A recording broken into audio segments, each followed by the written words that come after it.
Makala 35 ya michuano ya kombe la mataifa ya Afrika. Michuano ya kusaka bingwa Afrika AFCON 2025 inayoendelea nchini Morocco sasa imefikia hatua ya nusu finali. Mabingwa watetezi Ivory Coast wameaga mashindano haya sambamba na Indomitable Lions wa Cameroon, mabingwa mara 5 wa bara hili. Vilevile Algeria pamoja na Tai wa Mali walibanduliwa katika hatua ya robo finali. Licha kutolewa, mataifa hayo yote manne yataondoka na dola milioni 1.3 za Marekani sawa na shilingi za Kenya milioni 167,700,000 fedha taslim kutoka kwa shirikisho la soka barani Afrika CAF.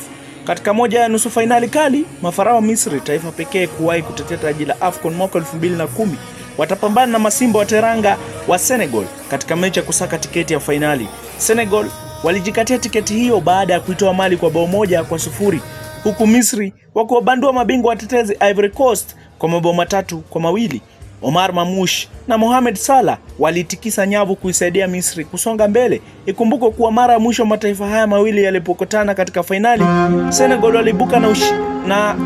waliibuka mabingwa kupitia mikwaju ya penalti 4-2 baada ya sare tasa katika muda wa kawaida. Sadio Mane alinyanyua taji hilo mbele ya Mohamed Salah mjini Yaounde, Cameroon.